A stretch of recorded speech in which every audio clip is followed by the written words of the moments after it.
모세가 설교합니다. 신명기는 모세의 설교인데요. 장소는 모압 동편. 모압 동편은 어디냐? 요단강 기준으로 동쪽.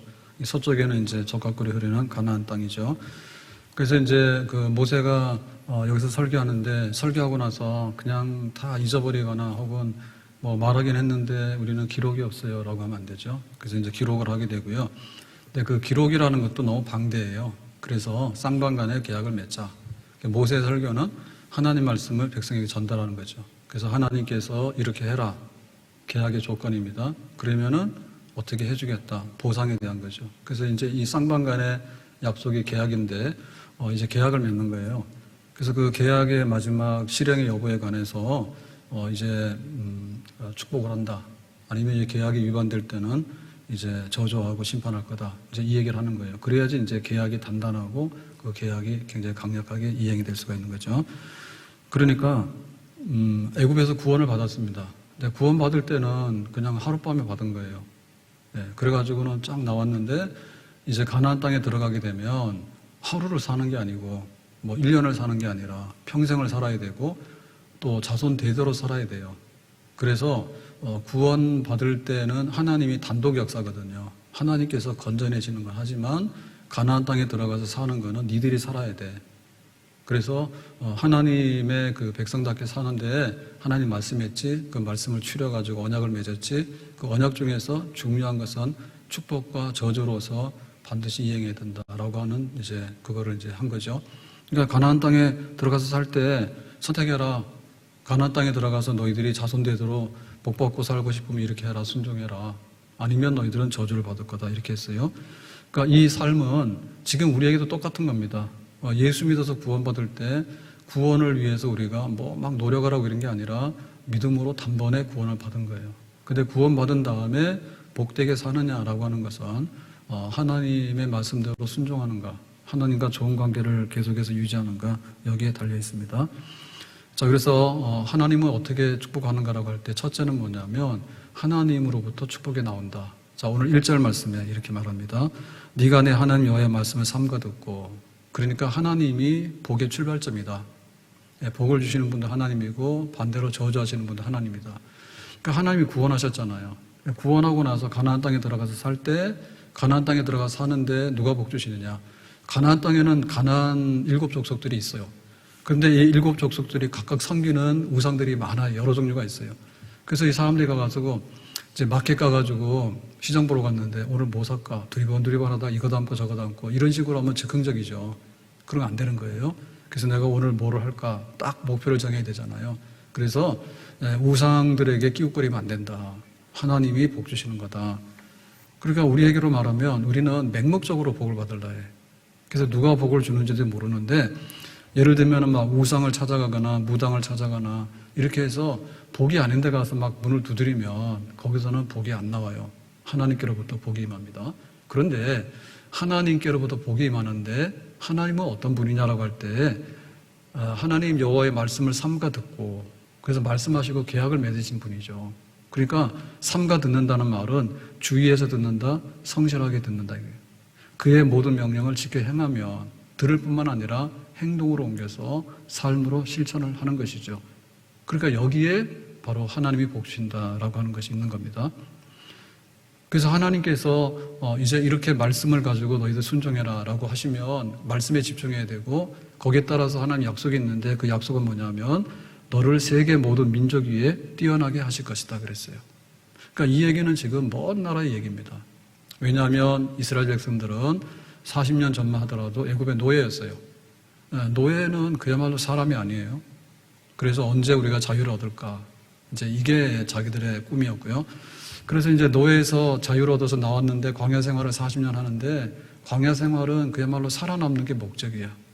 광야 생활은 생존을 위해서 몸부림치는 그런 생활이었거든요. 그러니까 최하층 내지는 이 밑바닥에 있는 아주 수준 낮은 백성이었죠.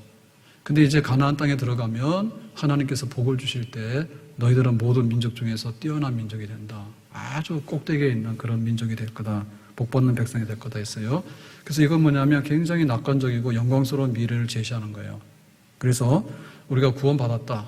근데 구원받은 다음에 어떻게 살 것인가에 대해서 하나님 우리에게 영광스러운 미래와 낙관을 제시해요. 그러니까 우리가 이 자리에 서고 선택을 해야 될 줄로 믿습니다. 근데 사실상 보면요, 역사적으로 보면 이스라엘은 반대편에 섰어요. 예, 가나안 땅에 들어가서 우상 숭배하다가 그 다음에 하나님 말씀을 막 거역하다가, 그래서 이제 북이스라엘은 아수르의 멸망을 당했고 남쪽의 유다는 바빌론의 왕에서 70년 동안 포로 생활하다가 겨우 돌아왔어요. 근데 나중에 이제 그 헬라의 지배를 받고 그러다가 나중에 로마의 멸망을 해서 주권을 상실하게 됐죠.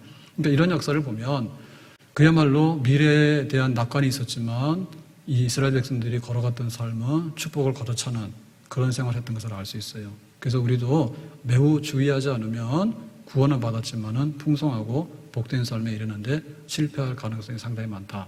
그래서 복받는 백성에 집중해야 될 줄로 믿습니다. 자, 그러면 이제 우리가 그 하나님의 말씀을 삼가 듣고 지켜 행하면, 말씀을 청종하면 그랬는데, 그러면 이 하나님 말씀이라는 것이 도대체 왜 축복을 주고 저주를 주는가? 그 안에 있는 성분, 그 안에 있는 영양가를 우리가 검토를 해봐야 될 겁니다. 우리가 이제 밥을 먹잖아요. 밥을 먹어도 옛날에는 백미가 좋은 줄 알았어요. 근데 현미밥이 좋다죠. 근데 현미보다는 적당하게 잡곡을 섞으면 더 좋아요. 우리가 어떤 거를 먹을 때 그 약의 성분이 있어요. 그래서 이게 예를 들면 항암제가 있는데 아주 탁월한 효능이 있으면 죽을 사람도 살리는 거예요. 근데 마구잡이로 먹으면 간 다 파괴하고 오히려 독이 될 수가 있는 거예요. 그래서 그 식품에는 굉장히 엄격하게 그 식품 첨가물이라든지 성분을 다 표시를 합니다. 그래서 저도 이제 관심 있게 보는데, 뭐 우유 같은 데도요, 당이 의외로 굉장히 많아요. 유당이라서요, 당이 굉장히 많습니다. 그게 영양분이 굉장히 좋은데 당이 또 굉장히 많아요, 보면요. 그러니까 실제로 내용을 보면요, 좋은 면이 있는가 하면 반대로 굉장히 도움이 안 되는 경우도 있어요. 왜 하나님께서는 내가 복 준다? 근데 그냥 주는 게 아니라 말씀대로, 율법대로, 언약대로, 계약대로 내가 이행할 거다. 그러면 그 계약서에 나오는 그 항목들이 있을 때 그 항목이 얼마나 영양가가 있길래 하나님은 복을 준다 얘기하는가? 그리고 이거 이대로 안 하면 너희들 저주받는다 하는가? 라고 할 때 핵심적인 가치들이 표현되어 있는데요. 첫 번째는 뭐냐면 하나님 말씀은 항상 하나님 먼저, 따라서 합시다. 하나님 먼저. 그게 바로 하나님 제일주의고 하나님 우선주의예요. 그래서 이제 그 계약 문서를 제일 요약해 놓은 게 십계명이죠. 그 십계명 중에서 1, 2, 3, 4가 하나님에게 먼저 하라. 그거를 표시하고 있어요. 하나님께 예배해야지 다른 우상 섬기면 안 돼. 그리고 하나님 만들 때 조잡하게 형상으로 만들면 안 돼. 너희들 수준으로. 핸드메이드. 손으로 막 그리고 막 조잡하게 가면 안 돼. 그 다음에 하나님의 이름을 막 아무데나 빌려 써서 더럽히면 안 돼. 그 다음에 안식일은 예배 드리는 날이야. 더럽히면 안 돼. 이렇게 얘기하잖아요. 그러니까 하나님 말씀대로 우리가 살아서 복 받는다는 얘기는 항상 하나님 먼저고 하나님이 중심이고 하나님 제일주의인 거예요. 자, 오늘은 예배 드리는 날이죠. 예배 드리는 날은 첫날입니다.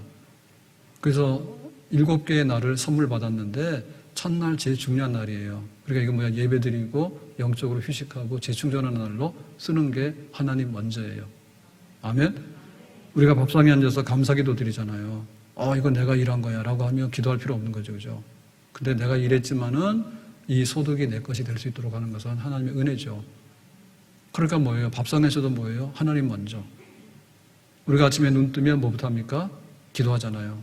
하나님 오늘 하루를 은혜 가운데 살게 해주세요. 기도하잖아요. 새벽에 첫 시간을 열잖아요. 하나님 먼저. 우리가 소득을 얻잖아요. 많든 적든 간에.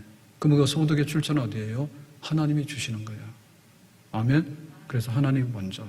항상 하나님께서 어떻게 하셨는가. 뭐 참고할 때도 성경책이 먼저입니다. 뭐 많은 것이 있지만은 성경책을 놓고 하나님께서 뭐를 원하는가. 그거를 먼저 찾아보는 거. 하나님 제일주의. 그래서 하나님 제일주의에 제일 반대되는 게 뭐냐면 우리가 제일로 중요하게 여기는 게 원수야. 우리가 제일 중요하게 여기는 게 뭐예요? 돈 아니면 우리 가족입니다. 내 처자식이고 부모 형제가 항상 우리 눈앞에 보이기 때문에 그것이 하나님 앞에 나가는데 가로막을 수가 있는 거예요. 하나님이 아브라함을 시험했습니다. 뭐가 시험했어요? 이삭을 번제로 드리라 했죠. 하나님의 제물을 바친 거예요. 아브라함이 이삭을 얼마나 좋아했습니까? 근데 하나님께서는 네가 나를 택하는지 이삭을 택하는지 보겠다 했잖아요. 그랬더니 아브라함은 미련 없이 이삭을 번제물로 바쳐서 하나님 먼저, 하나님께서 네가 나 사랑하는 줄 알겠다라고 인정하셨죠. 복받는 첫째는 하나님 제일주의입니다. 아멘. 하나님이 두 번째, 세 번째 되면 안 됩니다. 예수님께서 제자들에게 말씀하셨어요. 내게 오는 자가 부모와 처자와 형제와 자매와 더욱 이 자기 목숨까지 미워하지 아니하면 능히 내 제자가 되지 못하고, 교이 못 된다는 얘기예요. 미워한다는 얘기 뭐냐면 부모를 버리거나 내 생명을 갖다 버리라는 뜻이 아니고 두 번째 하라 얘기입니다. 예, 하나님이 먼저, 그 다음에 부모, 하나님 먼저, 그 다음에 자식, 하나님 먼저, 그 다음에 내 생명이 그 다음. 그래서 순교도 할 수 있게 되는 거죠. 근데 지금은 거꾸로 가는 게 많아요. 내가 먼저고 내 처자식이 먼저고, 처자식까지 안 되면 걔도 뭐 우리 아들 딸도 되고, 근데 하나님은 없어지게 되고 불행한 시대, 복받지 못하는 시대예요. 자, 두 번째 하나님의 언약의 핵심은 뭐냐라고 할 때, 사람이 사물보다 귀하고 사람이 물질보다 귀하고 사람이 돈보다 귀하다, 사람이 중요하다. 이 근거는 뭡니까?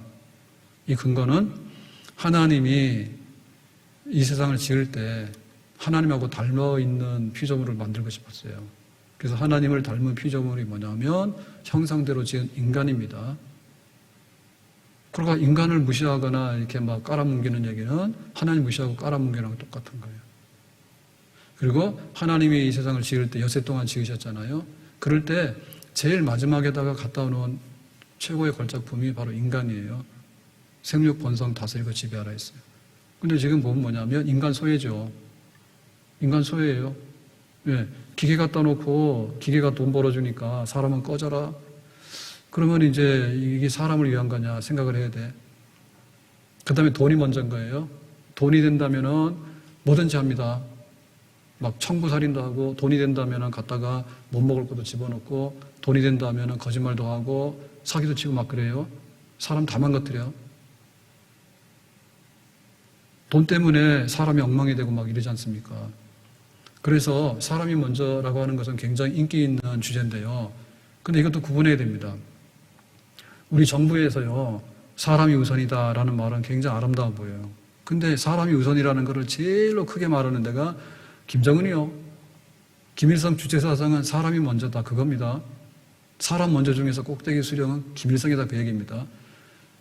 그래서 그 북한을 보면요, 정말로 인본주의의 낙원입니다.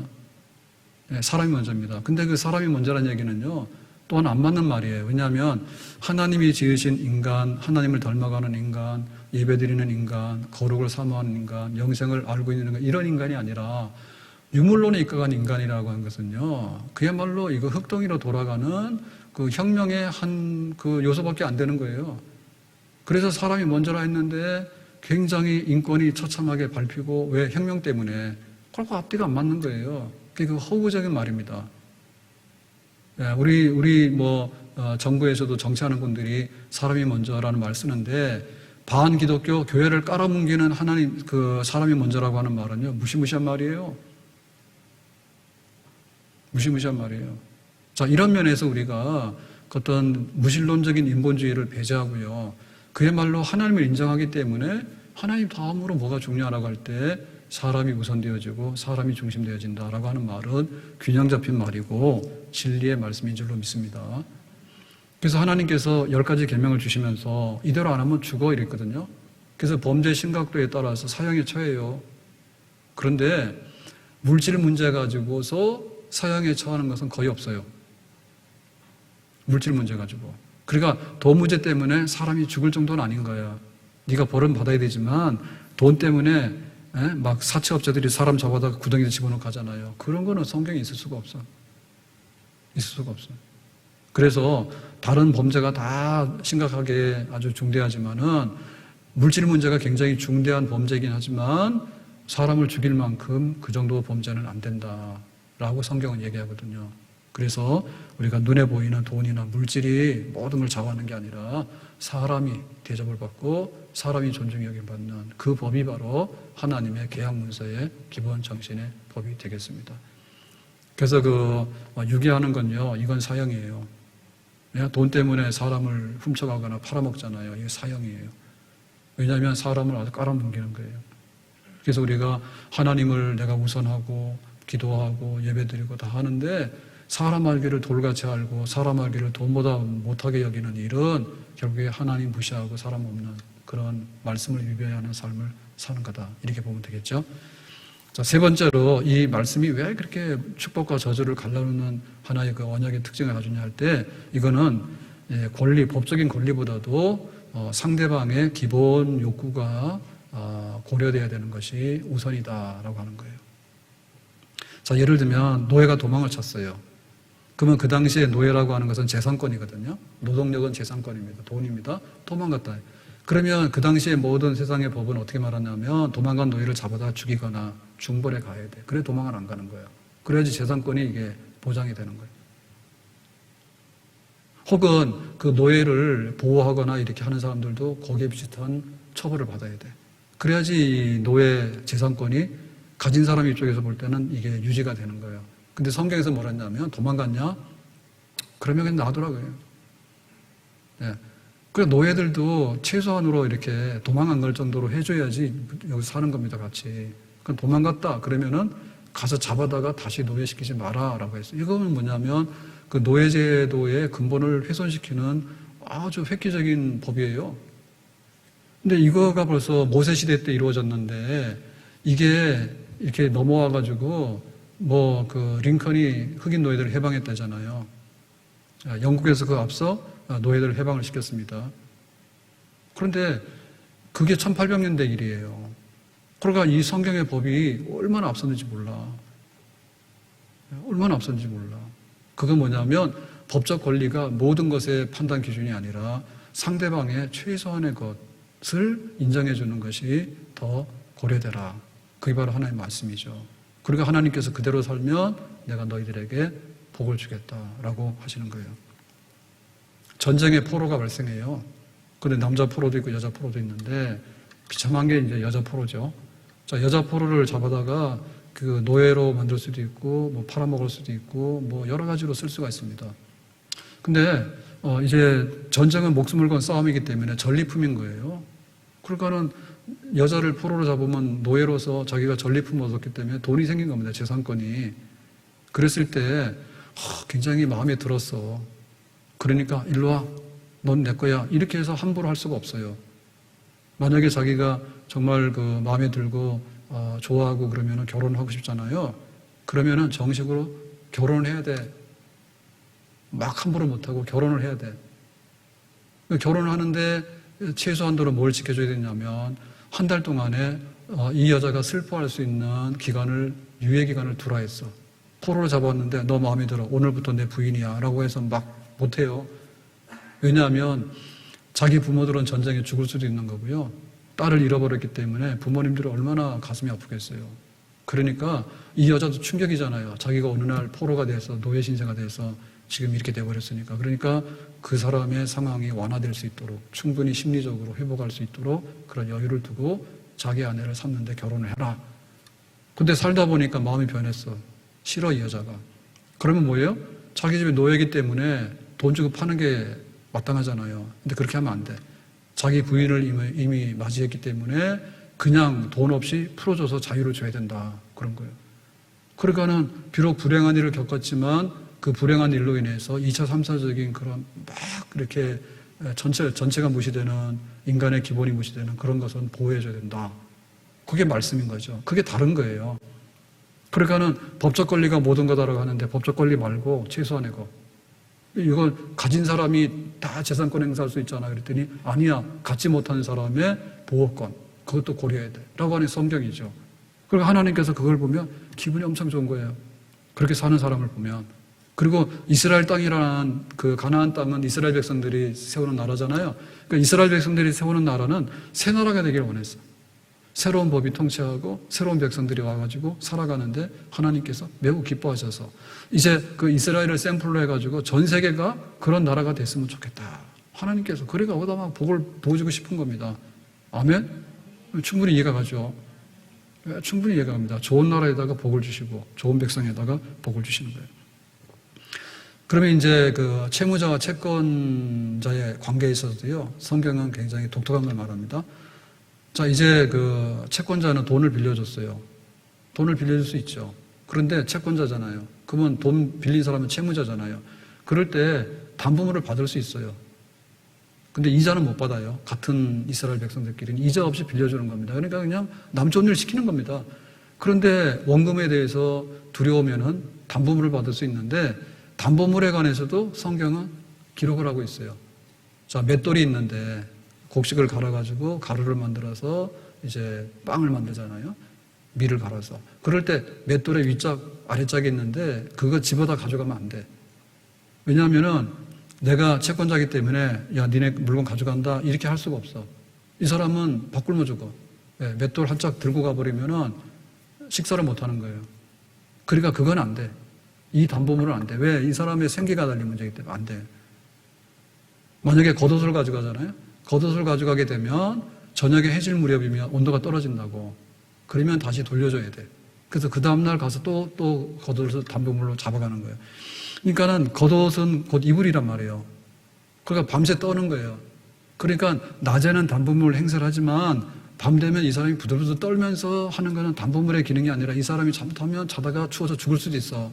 그러니까 최소한으로 그걸 배려해 줘요. 그러니까는 채권자의 재산권 행사가 우선이 아니라 담보물을 가져가더라도 가져갈 수 있는 게 있고 가져가더라도 제한적으로 행사를 해라 라고 되어 있는 거죠. 그러니까 그 이스라엘 땅에서 가나안 땅에서 사는 백성들은요 최소한으로 그렇게 애굽의 노예 생활하거나 광야에서 방황할 때 어려웠던 생활은 면할 수 있는 거지.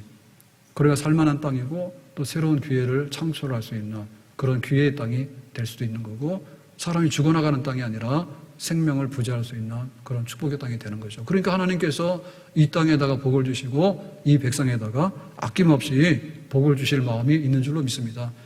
그러니까 하나님 복 주시는 거지. 하나님 우리 편이라서 아전인솔하고 우리 편이니까 막 복을 줘야 되고 우리는 나쁜 짓을 하는데 복을 받아야 되고 저쪽에 안 믿는 사람은 너무나 착하게 살아가는데 니는 안 믿는다는 이름으로 저주를 받아야 되고 그런 이분법으로 하나님은 나눌 수가 없는 거죠. 나눌 수 없어요. 그리고 이제 그 밭에서 추수하게 되잖아요. 추수하게 되면 낫을 가지고 이제 볼이나 이제 그 수확물을 뱁니다. 밀을. 그러면은 그게 이제 그 이삭이 떨어져요. 이삭이 떨어지면 주인이 싹싹싹 걷어가면 안 돼. 그 땅은 주인 땅이에요. 근데 곡식을 베서 가져가는 것도 주인의 권리야. 근데 이 추수하다가 떨어지는 이 부스러기는 주인 게 아니에요. 가난한 사람은 밭이 없어. 가난한 사람 농사가 없어. 소출이 없는 거예요.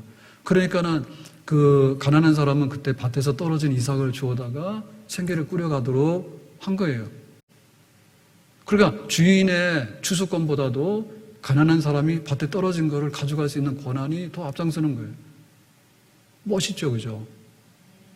주인이 그거 긁어가서 무슨 부자가 되겠어요? 안 그래도 부자인데. 근데 가난한 사람은 자기가 살아갈 길이 없잖아요. 그러니까 적어도 주인의 땅에서 부스러기 정도는 눈치 안 보고 가져갈 수 있는 거예요. 눈치 안 보는 거예요. 그리고 굉장히 덕에 있는 부자는 일부러 이삭을 뽑아다 갖다 뿌려. 일부러 갖다 뿌려. 그래서 그 룻기 있죠, 룻기. 룻하고 보아스하고 결혼하게 되는데 보아스가 그랬다니까. 룻이라고 하는 모압 여자가 왔는데 굉장히 신실하고 어머니, 시어머니 잘 섬긴 데더라. 그러니까 얘들아, 갔다가 추수할 때 갔다가 떨어진 것 말고도 갖다 좀 뿌려라. 그때 룻이 이제 웬일이냐 해가지고 굉장히 떨어졌잖아요. 자기 훔쳐간 거 아니거든.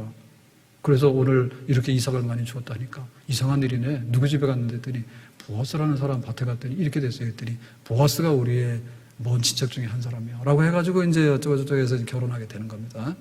그거 바로 뭐냐면 이삭 줍다가 그런 일이 벌어진 거예요. 이삭 줍다가. 그래서 우리가 하나님 말씀대로 살아간다는 것이 뭐냐라고 할 때 그냥 껍데기만 있는 게 아니라 하나님 제일주의 그리고 하나님이 지으신 인간의 그 자리를 존중 여기는 인간에 대한 존중, 그 다음에 인간에 대한 존중 중에서도 가진 사람이 배가 나왔는데 배가 터지는 게 아니라 정말 힘들고 어려운 사람에 대해서 조금 배려할 수 있는 그 사람들의 권리를 인정해 줄 수 있는 그러한 배려, 그것이 바로 하나님 말씀이다 라고 하는 거죠. 그래서 예수님께서 그 하신 그 모든 사역 활동이 있는데 예수님이 병든 사람을 고치고 고아와 과부의 친구가 되고 또 예수님께서 그 어린아이들, 여자들을 가까이 오라 하고 이렇게 한 그 생활을 우리가 보면 그 생활이 뭐였는가에 관해서 생뚱맞는 생활이 아니에요. 예수님께서 이렇게 살아가시면서 말씀하시면서 했던 것은 뭐냐면 이 모세가 말했던 하나님의 언약을 풀어가지고 하나님 제일 인간 중심, 그 다음에 약한 사람들에 대한 배려를 섞어가지고 실제로 옮겨놓은 거예요. 그 예수님께서 이제 먹는 거 가지고 이제 논쟁을 하죠. 안식일 날 제자들하고 갔어요. 근데 식당도 없고 먹을 게 없어. 도시락도 없어. 그 지나가다 보니까 미리삭이 있는 거예요. 그래서 미리삭을 낫으로 막 베가는 거는 절도행위입니다. 근데 미리삭을 이렇게 꺾어가지고 최소한으로 배고파 죽을 것 같으니까 먹는 거는 괜찮다고요. 그러니까 안식일날 그걸 한 거야. 그러니까는 이제 바리새인들하고 눈이 동그래가지고 막 안식일을 파괴하는 막 저 이단이고 막 이렇게 막 욕하잖아요. 그럴 때 예수님께서 야, 배고파 죽는 것보다도 미리삭 먹고 사는 게 낫지. 틀린 거 아니야라고 말씀하잖아요. 자, 먹는 거 가지고 싸우잖아요. 먹는 거 싸우는데 뭐냐면 그 당시에 바리새인이나 그 하나님 말씀을 잘 몰랐던 사람의 특징은 뭐냐면 야, 안식일 날 왜 그렇게 남의 밭에 가서 이거 훑어가지고 먹어? 그게 잘못된 거야. 라고 얘기를 한 거고 예수님께서는 야, 이 사람들이 가서 쓰러지잖아. 사람이 살아야지. 라고 한 거죠.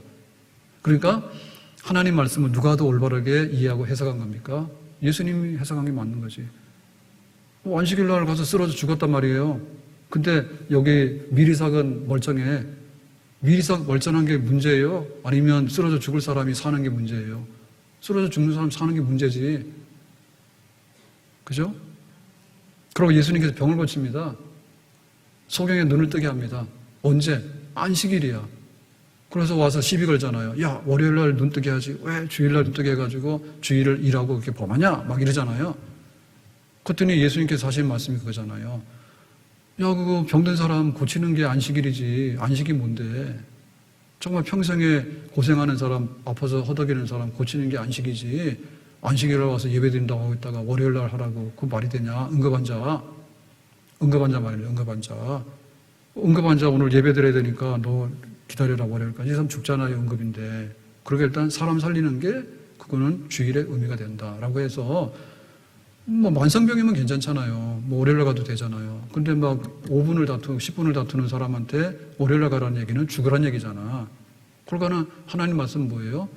약자의 목숨이 위태로우기 때문에 일단 그 사람 고쳐야 해요. 병원에 입원비가 문제가 아닌 거예요. 지금은 입원비 없으면 응급실도 못 들어가요. 근데 일단 간에 고쳐놓고 보는 거죠. 그래서 옛날에 저희 동기 목사님 유학 갔는데 아이가 맹장에 걸렸대. 이게 언제 얘기냐. 90년도인가? 그런데 맹장 걸렸는데 그 LA에서 병원에 갔대. 그럼 의료보험이 있어 뭐가 있어? 아무것도 없잖아요. 근데 수술해 주더래. 그래가지고 뭐 병원도 좋더래. 그래서 좋아라고 나왔는데 입원비가 한 1,000만 원 나왔대. 아이고 큰일 났잖아요. 근데 그냥 가라 하더래. 그 퇴원도 시켜주더래. 그 옛날에 들었어. 근데 이제 그 돈을 못 갚으면 그 다음에는 이제 여러 가지 이제 불이익이 있고 제한이 있는가 봐. 근데 일단 간에 맹장 터지는데 그거를 그냥 가라 이런 얘기는 안 하더래. 안 하더래. 그래서 우리가 예수님의 그 활동을 보면 그런 거였고, 그리고 이제 예수님이 주로 친하게 놀았던 사람들은 고아와 과부와 뭐 세리와 창기들이잖아요. 근데 이런 사람들은 뭐냐면 가진 사람들이 볼 때는 이 사람들하고 옆에 있으면 자기 품격이 떨어지는 사람들이에요. 그래서 야, 니들은 우리하고 오지 마라. 비주류야. 비주류가 아니라 완전 소외된 사람이라. 그런데 예수님께서는 일부러 이런 사람들 찾아갔거든. 그러니까 예수님께서는 우리 이웃을 사귀고 이웃을 사랑하고 하는데 이웃 사랑하는 중에서 왜 부자하고 나보다 잘난 사람하고 막 권력에 줄대는 사람하고 나한테 배경이 돼가지고 뭐 도움될 만한 사람한테 비즈니스 차원에서 막 그런 것만 하냐 그거지. 그걸 금지하는 게 아니라 아니 와서 노인에게 있어서요 최고의 그 복지는 뭐냐면 젊은 사람들이 말 붙여주는 거예요. 우리나라 복지 하는데요 돈 가져 안 돼요. 돈 가져 안 됩니다. 나중 가면 뭐냐면 젊은 사람들 만나서 말도 붙여주고 해야 되거든요. 그 최고의 복지예요. 그거는 돈 주고 사서 어려워. 너 1시간 할머니하고 말하고 와. 10만 원 줄게. 이거 어렵잖아요. 정부에서 그거 다 대기가. 1시간에 10만 원 아니구나. 1시간에 10,000원 받아요? 최저가? 그런 식으로 해가지고 어렵잖아요. 그러니까 그 정도 하겠습니다. 그래서 우리가 살아가면서 우리가 교제를 하고 이웃을 사귀는데 왜 예수님께서 그런 사람들만 취미가 고상해서 그거 따라다녔겠냐 할 때 아무도 상대를 안 해주기 때문에 너 세리야? 상대 안 해. 너 창기야? 상대 안 해. 너 아이야? 상대 안 해. 이렇게 되기 때문에 예수님께서는 그 최소한의 그 사람들도 좀 말하고 이웃하고 사귀고 인간 취급받는 게 중요하잖아요. 인간 취급받는 게 중요하잖아.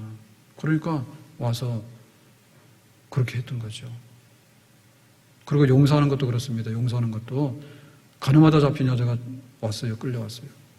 그 사람들 돌로 치라 하잖아요. 그랬더니 니들 중에 죄 없는 자가 돌로 치라 했지. 그러니까 용서가 뭐냐라고 할 때 용서는 자기도 죄가 있으면서 용서 못한다 그래요. 그러니까 말되냐. 야, 니도 죄가 있는데 안 걸렸을 뿐이지. 너도 죄가 있는데 안 걸렸을 뿐인 거야. 이 여자는 걸린 거야. 그러니까 좀 용서하면 안 되겠냐? 라고 할 때 그 용서의 개념이 뭐예요? 가진 자의 용서가 아니라 안 걸린 사람들의 용서가 아니라 걸린 사람 입장에서 볼 때 용서받고 싶잖아요. 돌 맞아 죽게 생겼으니까. 그러니까 그렇게 배려하면 안 되냐. 그렇기 때문에 우리가 하나님 말씀대로 순종해서 산다고 하는 말은 그런 뜻입니다. 그리고 하나님께서 이렇게 사는 백성을 보면서 얼마나 기뻐하실까. 내가 의도하고 계획했던 그런 백성들이 이렇게 살아가는구나라고 하니까 하나님께서 아낌없이 복을 부어주실 수 있는 줄로 믿습니다. 그러니까 이런 관계는 뭐냐면 복이라고 하는 것은 하나님과 올바른 관계를 맺는 거다라고 볼 수 있는 거예요. 자, 복이라고 하는 말 자체가 뭐냐면 무릎을 꿇는다는 말이에요. 복, 무릎 꿇는다는 얘기예요. 누구 앞에? 하나님 앞에. 그래서 복은 우리가 막 이렇게 가서 막 쟁취하는 게 아니고요. 예? 남의 걸 뺏어오거나 막 우리가 막 이렇게 못 올라갈 나무로 올라가가지고 막 이렇게 끌어내리거나 이런 게 아닙니다. 복은 하나님께서 부어주시는 거야. 이슬비 내리듯이. 그럼 우리가 복을 받는 거예요. 그러니까 복을 받으면 뭐냐면 그릇이 뒤집어지면 안 돼요. 그릇이 뒤집어지면 안 돼. 우산 쓰는 이유가 뭡니까? 비가 오더라도 비 안 맞으려고 우산 쓰는 거 아니에요. 그럼 만약에 하나님 복을 피해 다니고 우산 쓰고 다니면 어떻게 돼요? 비가 아무리 많이 와도 그 복은 내 게 아니지. 그래서 하나님 앞에 겸손하게 무릎 꿇는 상태, 겸손하게 무릎 꿇는 상태가 뭐냐면 이 말씀과 계약의 정신에 입각해 해서 내가 이렇게 살아갑니다. 또박또박. 건강한 사람들의 표는 뭐냐면 몇 가지가 있어요. 밥 잘 먹어요? 건강. 잠 잘 자요? 건강. 스트레스 많아요? 없어요? 건강. 기분이 어때요? 항상 즐겁고 좋아요? 건강. 그거 건강한 거예요. 그거 체질인 거예요. 그러니까 우리가 복받는 체질이라고 하는 것은 삶 속에 들어가야 돼. 아멘? 이상한 기술이 있는 거야. 이상한 기술이 있는 거야. 도둑놈이 남의 집 문 열고 들어가서 훔쳐오는 게. 그런 거 복이 아니에요. 결국에 그 복은요, 한 번, 두 번은 통할지 모르지. 다 토해내. 그 살 수가 없어. 그래서 하나님께서 우리가 살아가면 복을 술술술 주시는. 그래서 솔로몬이 처음에 다윗의 유언대로 기본 산당 가서 일천번제를 드리면서 하나님께 지혜를 주세요. 선악을 분별하는 지혜를. 이런 기도하잖아요. 그러니까 아브라함의 왕국이 얼마나 복을 받았어요. 하나님께 막 복 주셔가지고 전성기를 누렸잖아요. 그런데 솔로몬이 마음 변해가지고 어느 날 이렇게 싹 돌아가는 거예요. 그래서 정략 결혼을 하게 되고 처와첩을 1000명이나 두게 되고 그 다음에 하나님 의지하는 것보다 말을 의지하게 되고 그러니까 애굽에서 말을 수입하게 되고 병거를 수입하게 되고 성을 쌓게 되고 막 들어온 여자들 정략 결혼한 여자들 막 궁궐을 지어지게 되고 이러다 보니까 재산 다 탕진하게 되고 나중에 하나님 떠나게 되죠. 그래서 솔로몬의 왕국이 둘로 쪼개지게 되고 나중에는 불행한 일이 오게 되는 거예요. 그러니까 축복이 그렇게 몰려왔듯이 하나님의 저주를 받게 되다 보면 언제 빠져나는지 모르게 다 빠져난다. 하나님 앞에서 우리가 어떻게 살아가는가? 어떻게 살아가는가? 우리가 욥을 보면요. 욥은 굉장히 의로운 사람이잖아요. 그래서 욥은 의롭고 인내를 잘한다라고 얘기를 했는데 그뿐만이 아니고요. 욥이 자기를 변호할 때 그랬습니다. 나는 과부의 친구, 고아의 아버지입니다 이랬어요. 그래서 억울한 사람이 있으면 변호사 사다가 돈 대가지고요. 변호도 해주고 이런 일을 욥이 했다고. 그래서 욥은 항상 예배만 드리는 사람이 아니고 욥은 막 참고 견디는 사람이 아니라 사실은 하나님의 말씀을 사랑하고 하나님 말씀대로 그렇게 살아갔던 그런 사람이에요. 그래서 그 시험을 이기면서 하나님께서 복을 주시는 겁니다. 우리에게도 그 하나님의 복 주심에 대해서 하나님과 바른 관계, 하나님과 말씀대로 살아가는 그런 삶, 그거를 즐길 수 있는 항상 배부르고 잠 잘 자고 기분 좋고 그리고 굉장히 활기차고 그런 체질이 되듯이 하나님 앞에서 복 받는 체질, 복받는 생활 되기를 예수님의 이름으로 축원합니다. 자, 그러면 이제 그 복이라고 하는 것이 말만 하니까 좀 싱겁잖아요. 그래서 오늘 말씀해 보니까 복에 대해서 그림과 영상을 보여주고 있어요. 그래서 보니까 3절에 이렇게 말합니다. 성읍에서도 복을 받고 들에서도 복을 받고. 이게 장소입니다. 성읍은 사람들이 있어가지고 다 보이는 데잖아요. 도심에서는. 근데 들은 뭐예요? 한적한 곳 아무것도 없는 데죠. 그래서 하나님은 이렇게 사람이 많은 데서도 복을 주시고 사람이 없는 독도 가도 복을 주셔. 산 속에 들어가도 복을 주셔. 그래서 공개적으로 복을 주시는 경우도 있고 남몰래 복을 주는 경우도 있고 알부자가 될 수도 있고 그런 거죠. 자, 4절에 내 몸의 자녀와 토지의 소산과 짐승의 새끼와 소와 양의 새끼가 복을 받는다 했죠. 이거는 생활의 그 모든 종류입니다.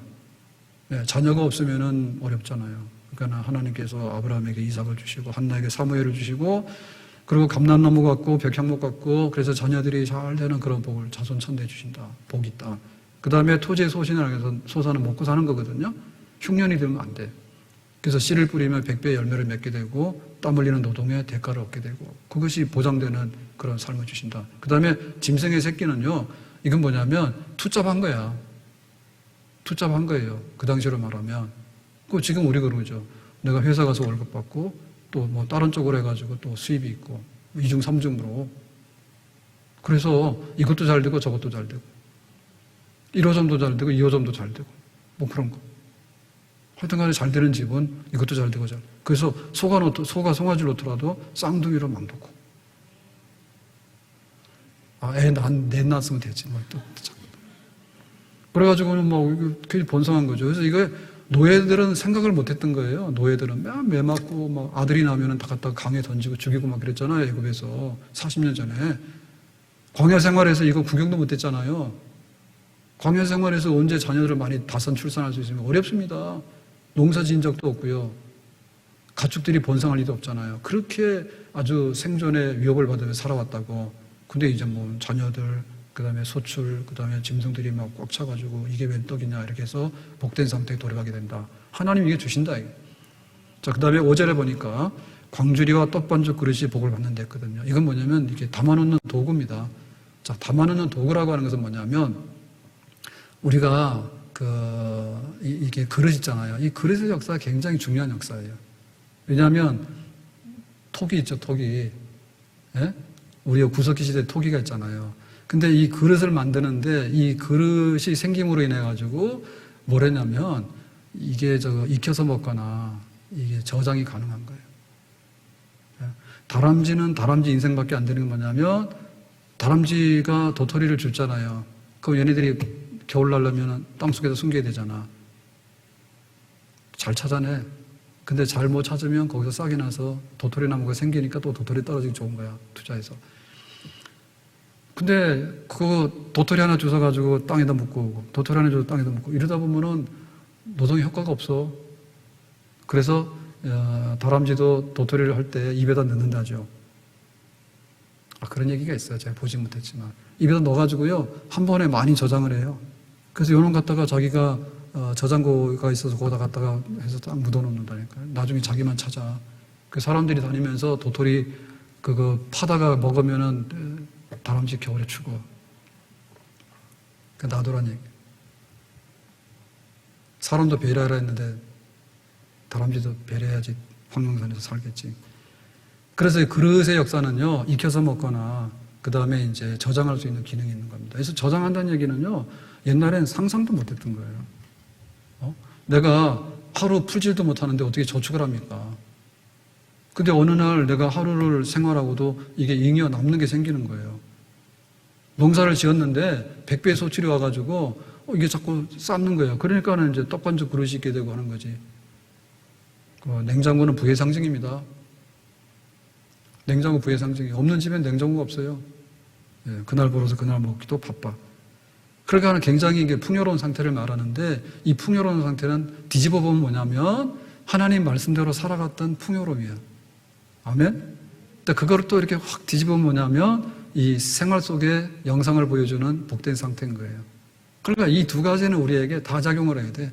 근데 우리는 어떤 착각을 많이 했냐면 영상만 좋으면은 이게 온다고 생각하는데 영상은 그냥 영상입니다. 그러니까 TV 보다가 먹방을 보다가 먹잖아요. 그럼 그거 따라 하시면 안 돼. 그 영상이랑 영상이. 내가 영화를 보는데 10,000원 내면 영화를 보면서요, 감동과 눈물 줄줄 흘려서 나오니까 어때? 멀쩡한 데는 해가 떴잖아. 창피하잖아요. 그러니까 이 현실하고 영상하고는 차이가 없어야 되는 거예요. 너무 동떨어지면 안 되는 거예요. 그래서 하나님의 계약과 언약대로 살아가는 백성이 되는 것은 너무 무미건조하니까 영상으로 전환시키면 이렇게 성읍에서나 들에서나 자녀들이나 가축이나 들어오며 나가며 다 복을 받는다라고 얘기를 해요. 그러니까는 좋다. 그러니까 다시 말씀대로 사는데 열심을 다하고 또 이 영상을 보면서 너무 좋다. 그런데 또 빠져가지고요. 하나님 말씀도 없는 그림만 보고 앉아있으면 나중에 배고프고 망해. 그래서 우리가 항상 꿈도 꾸지만 현실이 있지만 이 현실은 나중에 우리의 미래의 낙관적인 영상. 그러니까 이거를 이렇게 자주 바꿔보게 되면 그 사람은 굉장히 활력을 얻게 되는 것이죠. 그래서 6절에 그랬습니다. 들어와도 복을 받고 나가도 복을 받고. 이건 뭐냐면 집에서도 복을 받고 바깥 생활에서도 복을 받고 이런 겁니다. 이 두 가지 다 받아야 돼. 근데 만약에 둘 다 못 받게 되면 어떻게 되냐면 집에 들어올 일이 없어. 왜? 들어오면 환영도 아무도 안 해. 부부 싸움만 하고 애들은 가출하고. 이게 뭐냐면 지옥이요. 예? 집이 안식이 없고 불편한 거예요. 이건 불행한 거예요. 그래서 바깥에서는 뭐 어떻게 했는지 모르지만 집에 오면 왕 같은 대접을 받고 집안 식구들이 편안하게 쉴 수 있는 거. 그래서 내 집이 있어야 되는 겁니다. 내 집. 내 집이 있다고 내 가정이 있어야 돼. 그래서 이게 들어와서 복을 받는 삶이에요. 아멘? 그 다음에 나가도 복 받는 얘기 뭐냐면 그 나가서 뭔가를 활동하는데 해가 뜨잖아요. 그러면 나가서 활동하라는 뜻이야. 근데 직장 갈 데가 없는 거예요. 나갈 데가 없잖아요. 예? 바이러스 때문에 마스크 하고 다니잖아요. 그럼 뭐 불편하잖아요, 나가는데. 그리고 막 고용이 돼야 되는데, 청년들이 고용이 되는데 고용도 안 되고, 그 다음 투자를 하게 되면 사업이 번창해야 되는데, 나가서 할 일이 없잖아. 망하잖아. 나가서 할 일 없는 것 중에 제일 할 일 없는 게 뭐냐면, 전쟁하러 나가는 거예요. 이런 일은 정말 불행해. 김여정이는 왜 그런데? 누군지 몰라요? 김정은이 동생. 뭐가 수틀렸는지 막 죽인다 살린다 하는데 겁나더라고. 그럼 막 강화도에서는 삐라도 못하고 뭐 북한에다 보내는 쌀도 못 보내고 왜? 거기 폭격할까봐.